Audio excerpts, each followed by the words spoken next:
Salut! Il y a environ 2 à 3 semaines, je vous avais demandé de me poser des questions, peu importe, ma vie au Japon ou simplement des questions comme ça. Et puis vous avez été quand même assez nombreux à participer, puis je vous avais dit si j'ai plus que 20 questions, je le fais. Donc j'ai reçu environ 26 questions, je crois. Je suis contente que vous avez participé à ça. Donc le voilà votre vidéo. Et puis j'avais écrit aussi qu'il y allait avoir une personne surprise. Alors la personne surprise c'est mon ami Romain. Donc je vais le laisser se présenter, voilà. Bonjour à tous, je suis Romain, donc je vais pouvoir à travers ces différentes vidéos vous parler de mon expérience au Japon. J'habite maintenant au Japon depuis un petit peu plus d'un mois, on est mi-février, je suis arrivé début janvier, je pense rester environ un an ici. J'ai la chance d'habiter dans le centre de Tokyo, à côté de Shinjuku, donc c'est un quartier très vivant, très connu, comme on pourrait dire Shibuya ou encore Harajuku. Donc voilà, j'habite dans une famille japonaise, et donc je vais pouvoir vous répondre aux différentes questions qui m'ont été posées.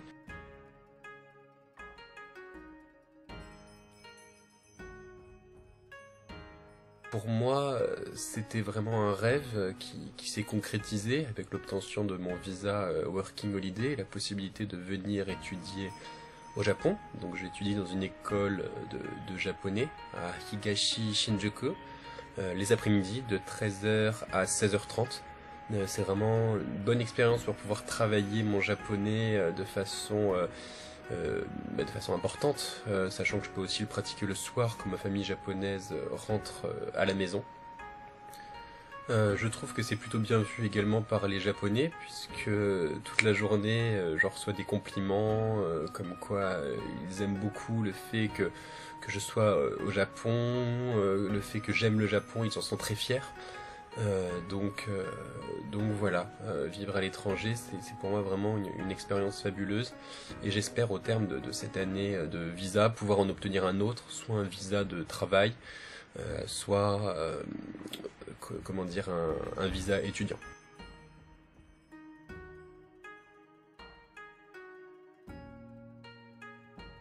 Magique! C'est juste trop magique, je suis sans mots en fait. Ça a toujours été pour moi un rêve. Autour de 12 ans, 12-13 ans, j'ai toujours voulu aller au Japon. Ça a toujours été pour moi une culture passionnante d'apprendre leur langue, et leur musique, la politesse ici, c'est assez surprenant, je voudrais dire. Les gens sont tellement gentils. C'est juste trop beau ici en fait. Mon expérience au Japon, c'est l'une des plus belles. C'est juste vraiment magique.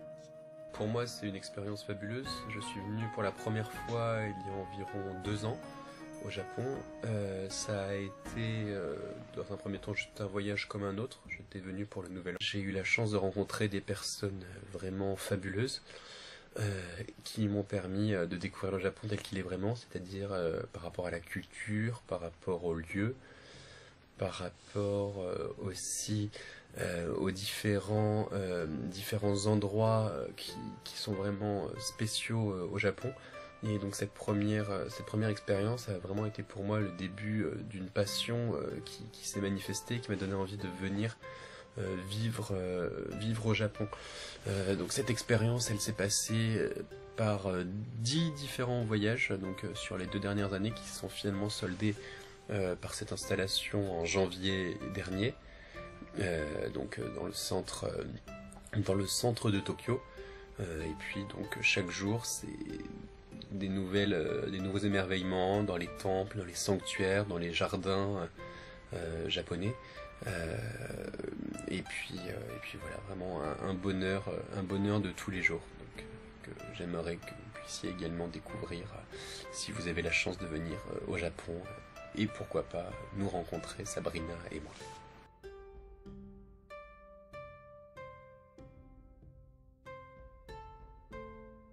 La réponse est non. Ils ont le choix de travailler ou de rester à la maison. Par contre, c'est vrai qu'il y a beaucoup de femmes qui vont rester à la maison, s'occuper des enfants, s'occuper des repas, le ménage, et tout le tralala en fait. Ça va être souvent la femme qui va s'occuper de l'argent. C'est-à-dire que la femme, si elle travaille ou elle ne travaille pas, l'homme va donner l'argent à la femme et puis la femme va s'occuper de payer, de faire le budget.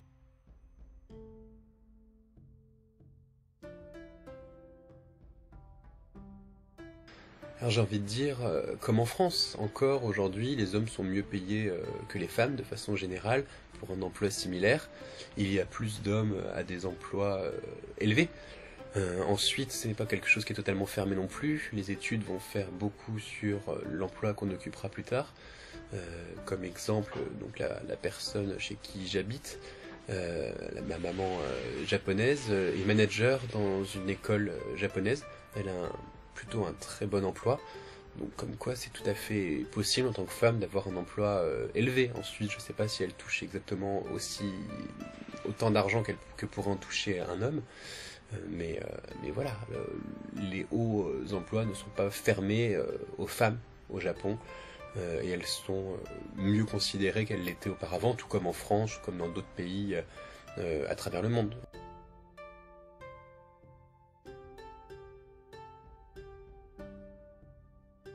Ça n'a pas vraiment été dur, à part que c'est un peu stressant. Ça peut être stressant, oui, parce que vous connaissez pas la langue, vous pouvez pas lire, vous pouvez pas vous débrouiller par vous-même. Et puis, je dois dépendre sur mon mari tout le temps.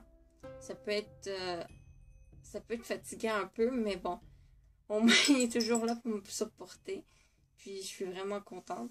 Yes! Et ils sont très patients. Ils m'ont accueilli avec les bras très grands ouverts. On s'entend super bien. Et puis, la communication, c'est un peu difficile, mais j'apprends de jour en jour un peu plus. Et puis, on se fait comprendre, en fait. Et puis, quand je suis arrivée ici, la mère de mon mari était hyper contente de me voir. En fait, ils étaient tous contents de me voir. Et puis, ils m'aiment tous. C'est très bien pour moi, en fait.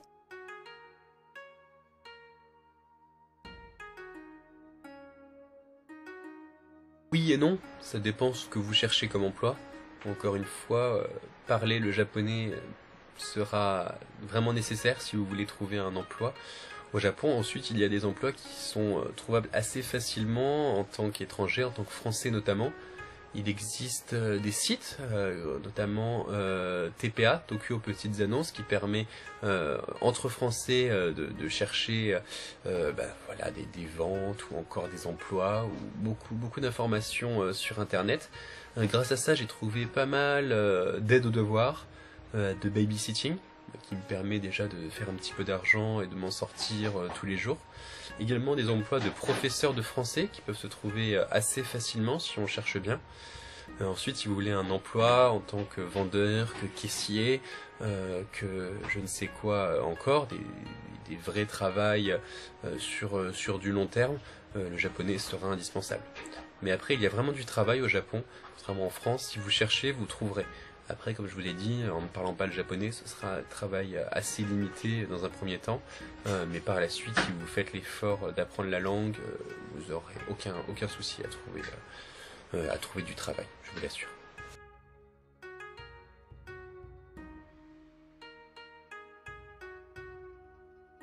Si les magasins ici sont semblables que ceux du Québec.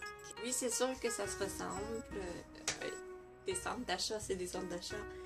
Mais si je nommerais quelque chose qui est différent, je dirais que c'est les prix. Comment ils sont affichés les prix. Vous, au Québec, vous avez le prix, et puis c'est tout. C'est comme, c'est 5,75 par exemple. 5,75 $ canadiens. Ça devient que ici, les prix, comment ils sont affichés, en fait, c'est que ils vont avoir le prix, le premier prix, donc le prix sans la taxe, et puis juste en dessous, il va y avoir celui avec la taxe. Donc, le prix du produit, par exemple, est de 800 yens. sans la taxe. Et puis, en dessous de celui avec sans la taxe, il y a celui avec la taxe, on va dire environ, qui va revenir à peut-être 910 yens, quelque chose comme ça. Donc, c'est pas très dur ici à compter. Tandis qu'au Québec, il faut toujours penser à rajouter la taxe quand on achète quelque chose. Mais ici, si vous prenez votre téléphone intelligent et puis que vous vous dites « Oh non, c'est combien? » vous paniquez. Comme moi, je suis vraiment pas douée en mathématiques. Donc, qu'est-ce que vous allez faire? C'est prendre votre téléphone intelligent et puis écrire le montant avec la taxe et puis les additionner avec tous les montants avec la taxe. Donc, ça donne le prix total. Donc, ça l'évite d'être trop lent à la caisse aussi et puis de faire attendre les gens derrière de vous. Et c'est d'être sûr aussi d'avoir l'argent en tant que tel. Rendu à la caisse aussi, ça peut être idéal. Parce que oui, il y a beaucoup de gens ici au Japon. Donc, je vous conseillerais ça. Mais en tant que tel, c'est pas vraiment différent.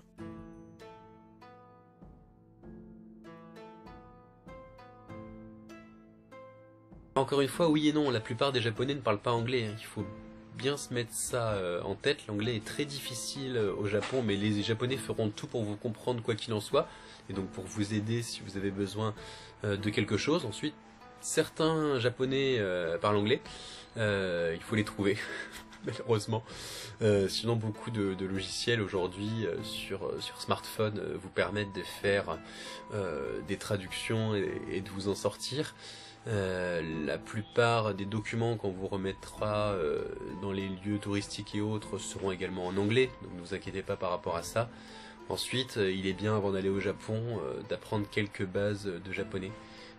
Sans ça, c'est vrai que ça pourrait être assez difficile de communiquer, ne serait-ce que sur des mots simples, des oui, des non, des je voudrais manger ça, je suis fatigué. Voilà, c'est des petites choses que vous pouvez apprendre avant de venir au Japon et qui vous permettront de mieux communiquer avec vos interlocuteurs.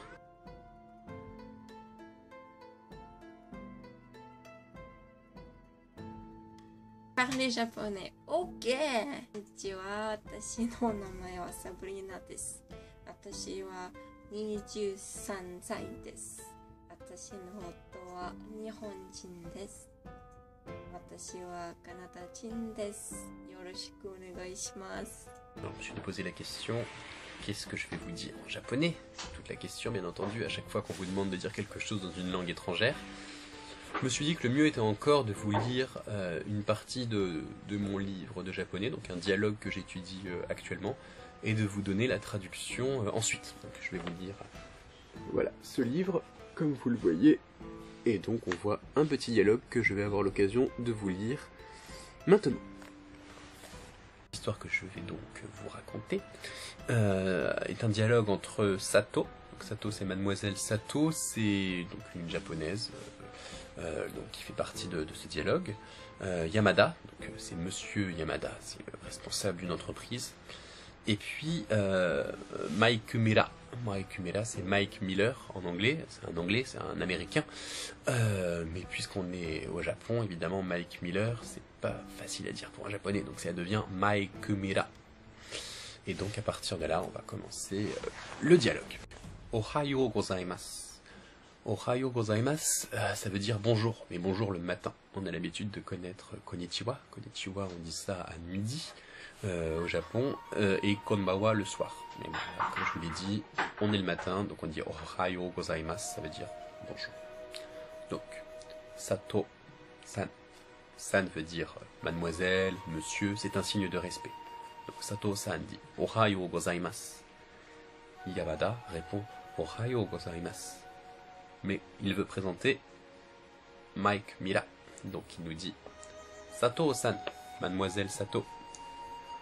Kochira wa Mike Mira-san desu. Voici Mike Mira. Des signifiant plus ou moins être. Donc c'est Mike Mira. Mike Mira donc répond Hajimemashite. Hajimemashite, c'est un petit peu comment dire, enchanté. La première phrase qu'on va dire en voyant un japonais, on lui a dit Hajimemashite. Et donc, Mike Mira dit Hajimemashite. Mike Mira desu. Donc je suis Mike Miller. Mike Mira desu. America kara kimashita. Donc je viens d'Amérique. America signifiant donc l'Amérique, vous en doutez. Kara kimashita, je viens de ce pays. Dozo yoroshiku. Ravi de vous rencontrer. On peut dire Dozo yoroshiku onegai shimasu, mais en général on dit Dozo yoroshiku. Sato répond donc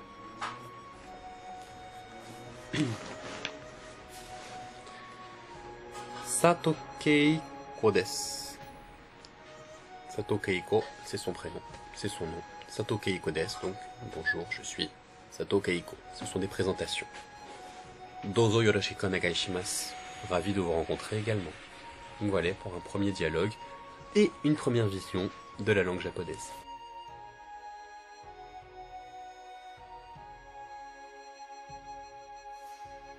C'est vrai que quand on arrive au Japon, on imagine les sushis, les sashimi, les yakitori, le riz, la soupe miso. Sorti de ça, c'est vrai qu'en tant que Français, on arrive là, on se dit la nourriture japonaise, c'est ça. Alors c'est vrai que le riz est la nourriture de base, hein, tous les jours les Japonais mangent du riz, ça se dit gohan. Après, pour arriver aux nourritures un petit peu plus spéciales qu'on peut trouver au Japon, il y a notamment kujira. Kujira, c'est la baleine qu'on peut trouver dans certains restaurants japonais. Alors, je sais pas si il faut le dire, parce que évidemment, la baleine, on sait que c'est en voie de disparition, c'est pas top d'en manger. Bon, j'ai essayé, parce que de toute façon, que je sois là ou pas, la baleine, elle était déjà morte, et puis voilà, il fallait bien tenter. C'est très bon, la baleine, c'est un petit peu une texture entre le bœuf et le thon. C'est une texture vraiment très bonne. Après, je le ferai pas tous les jours parce que je suis pas très fier non plus d'en avoir mangé, mais c'est à essayer, je pense, quand vous venez au Japon. Il reste plus énormément de restaurants de baleines. Il en reste 4, 5 dans tout Tokyo, mais ça a été vraiment intéressant pour moi. Sinon, une autre nourriture très spéciale qu'on peut manger, c'est le fugu. Le fugu, c'est le poisson lune, vous savez, celui qui se gonfle quand il a peur. Et s'il est mal découpé, bah, vous mourrez, tout simplement. Il a du poison dans les yeux, dans le foie, et donc il faut vraiment que ce soit dans des restaurants spécialisés en fugu, pour que vous puissiez en manger, et que ce soit un cuisinier qui a une licence particulière. Et donc il y a toujours un peu le stress. Est-ce qu'il a été bien découpé? Est-ce que le poison n'est pas dans ce que je suis en train de manger? Sinon, un quart d'heure après, vous êtes mort. Donc si un quart d'heure après tout va bien, c'est que apparemment c'est pas pour cette fois-ci. J'ai eu l'occasion d'en manger 3-4 fois, c'est assez bon, c'est une texture sympa, un peu gélatineuse qu'on prend avec de la sauce, mais gélatineuse mais en étant ferme. C'est pas vraiment explicable, il faut l'essayer, mais voilà, le fugu, je pense que c'était un petit peu spécial. Également le bœuf de Kobe, qu'on a l'occasion de découvrir un petit peu de partout au Japon, très très cher à Tokyo, si vous allez du côté de Kobe, donc à côté de Kyoto, Osaka, beaucoup plus abordable et vraiment très bon, donc à essayer. Encore une nourriture un peu particulière du Japon.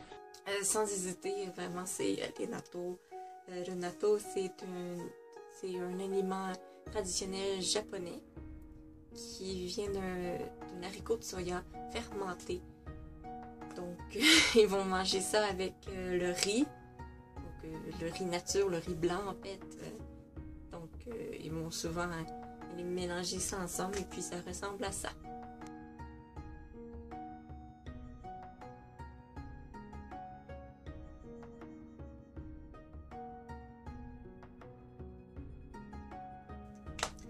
Souvent, je vais regarder de la télévision et puis voir des gens qui vont venir de d'autres endroits au Japon. Et puis, je regarde mon mari, je regarde chaud et puis je suis là. Est-ce que c'est un autre accent? Je vais remarquer, mais je pourrais pas en tant que tel dire où. C'est sûr que l'accent Kansai qui est au sud, genre Osaka, je suis capable de le distinguer. Par contre, si j'entends les autres accents, je peux dire que c'est des accents, mais je peux pas dire de où qu'ils viennent. Pour dire merci au Kansai, ils disent au Kini. Au Kanto, on dit arigato. Arigato gozaimasu. C'est sûr qu'ils vont l'utiliser aussi dans les endroits Kansai, arigato gozaimasu. Par contre, c'est sûr que au Kini, ça vient vraiment de là. Et puis, je vois, comme ici au Kanto, on dit wakata. Et par contre, au Kansai, ils vont dire wakata ne. Ils vont parler avec des tons comme un peu les Chinois.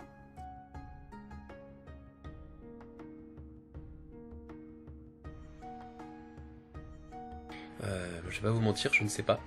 J'ai eu l'occasion de le fêter au Japon, mais pas sous le terme d'Halloween. C'était une fête où il y avait beaucoup de déguisements, comme en France pour Halloween. J'ai été dans un restaurant qui était extrêmement bien décoré, vraiment incroyable et magnifique, donc dans le centre, à côté de Shibuya. Après de là, est-ce que c'est la fête des morts ou est-ce que c'est Halloween?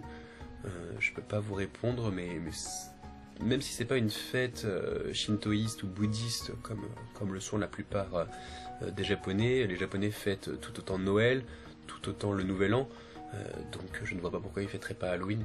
Après peut-être qu'ils l'appellent différemment, la preuve en est, c'est vrai que j'ai pas entendu le terme Halloween, mais je pense que vraiment c'est une fête comme une autre qui est une occasion de passer des bons moments avec des amis ou avec la famille.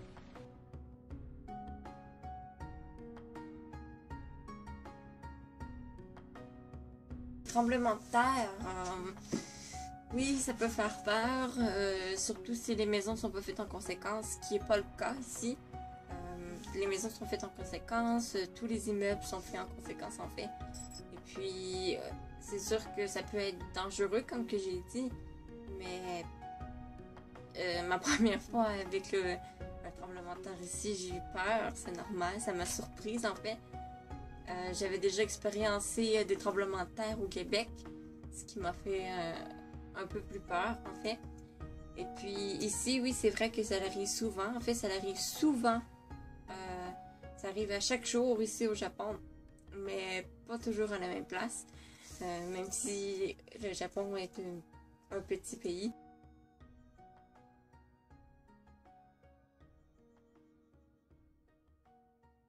Alors bon, je peux pas vous répondre pour une généralité bien sûr, puisque je connais pas tous les jeunes de 20 à 30 ans au Japon, mais les quelques-uns que je peux connaître, notamment dans ma famille d'accueil, j'ai voilà une sœur qui a environ 21 ans, un frère qui a 19 ans.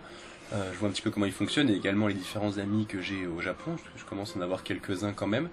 Alors les priorités ne sont pas du tout les mêmes déjà entre des jeunes de 20 à 30 ans français et puis japonais.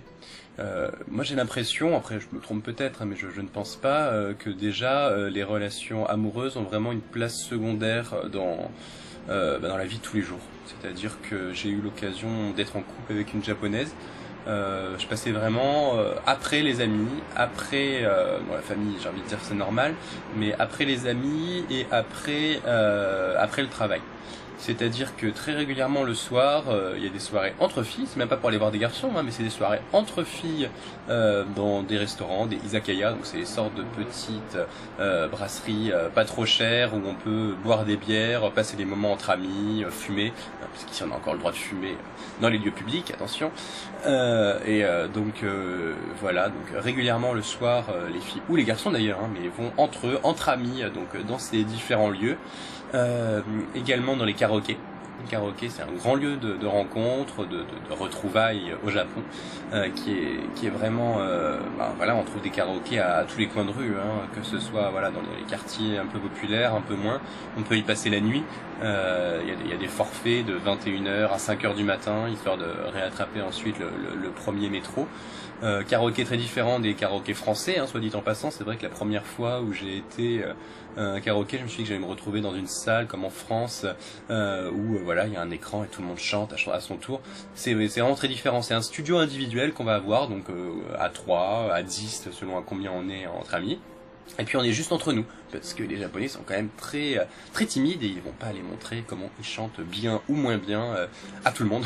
Donc à partir de là, voilà, vraiment des studios individuels. Donc la première fois où j'y ai été seul, je me suis retrouvé seul dans une salle avec un écran en japonais, puisque je comprenais rien du tout. Ça s'est esquivé en 5 minutes, hein, j'ai essayé 3 et puis je suis reparti. Et puis depuis, j'y suis retourné avec des amis japonais et c'est un petit peu plus simple. Donc voilà pour ce que font les jeunes de 20 à 30 ans le week-end en général. Donc c'est des sorties entre amis, c'est également des sorties de travail, puisque le travail c'est très dur toute la semaine, et donc régulièrement les entreprises prévoient le soir de la semaine ou du week-end des sorties vraiment voilà inter-entreprises. Donc à partir de là c'est assez régulier, une fois par mois environ. Je vois que ce soit encore une fois les personnes qui vivent avec moi, donc ma maman japonaise ou voilà ma sœur japonaise qui régulièrement ont des soirées des soirées dans l'entreprise. Voilà.